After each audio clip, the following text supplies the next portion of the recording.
because if you can check akekho umNigeria longahlangana naye lana sport embombela sikhona khona umbone anginyawupesi kumbe njani njani but ngiyithi sobona baqinzetela thina while even labo baphila kahle. Uyayisupport imatch kahle kahle?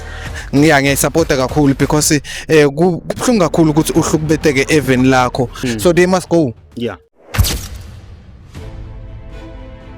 Hello, sanibonani ngiyanibingelela babukeli emakhaya igama lami Mkenani Kenny KJ showing over the place of milk and honey, the promised land in Votsela Mnyama 2, and I welcome you lana ku channel yami. Ngicela nje singakhohlwa ukuthi ungifollow ku Facebook it's KJ Shungobe, YouTube it's KJ Shungobe, kanti ke TikTok it's Kenny KJ01. So I'm here ngisempumalanga neLspread Mbombela ngisedingidoda lana.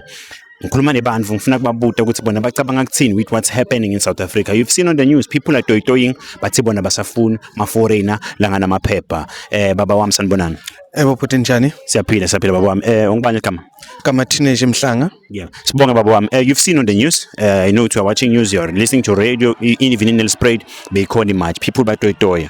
Bathi bona bakhathela basafuna ma foreigner langa namaphepha la South Africa. Bathi makahambe onke. Ngifuna ukuva uvo lwakho. What are you saying about lokho wena? Yeah, but to be honest with you na mina ngicabanga ukuthi kona ku right ukuthi at least kuhlale laba ngene legally, because lama illegal ngicabanga ukuthi ngola cause problem, especially mawungababuka la ma Nigerian bafaka kunema prostitute kubhizi ngema drugs, so ngicabanga ukuthi labo ngibo labenda ukuthi nalabantu babe sebavuka lilaka. Yes. Uyayisupport imatch kahle kahle? Yeah, mina ngiyayisupport kakhulu because kubhlungu kakhulu ukuthi uhlukubeteke even lakho. I don't mind them ukuthi bahlale lana but ngalendlela sebenda ngakhona sekumatima kakhulu because we are not safe country yethu nebantu abethu abekho safe, enenyalo mawungathi check up bhuti wami bathengisa tindo sekufakwe nemaphilisi, and uma kuvela ukuthi abahambe bekufanele ukuthi bende better so that sitshintshe emcondo, but bona they are pushing us ukuthi vele sithi lendi right, so they must go. Yeah.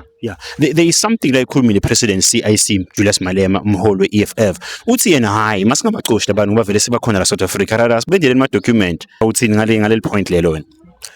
Yeah, but kuleli point lelo angeke ngithi the president of EFF wrong kumbe right, but what I can say ukuthi letinye tetinto bathi khuluma bona ngoba basekutseni nato, but thine we are the ones laba affected ngaletinto, so yena uyathi khuluma nje but thine ngalana thine we are not safe. So lokula kukhulumako but angijudge I point of view yakhe right, but in kuko konke nje they must just go. Yeah.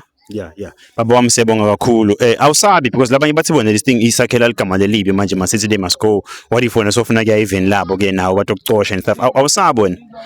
No, but njengoba sishito ekucaleni kunema illegal kunema legal, so nathi mastoya even labo illegally they must just chase us away. So uma siya legally mawusuka lana uvakasha tuketindzawo kunemalanga la khona lasethiwe uvakasha le period leyo, so nabo lokuthi batohlala la ku right kube sekuba wrong mase bangena ngaloko ngekho emthethweni baphinze basithengisele lama drugs, because if you can check akekho umNigeria longahlangana naye lana sport embombela sikhona khona umbone anginyawupesi kumbe njani, but ngiyithi sobona baqinzetela thina while even labo baphila kahle.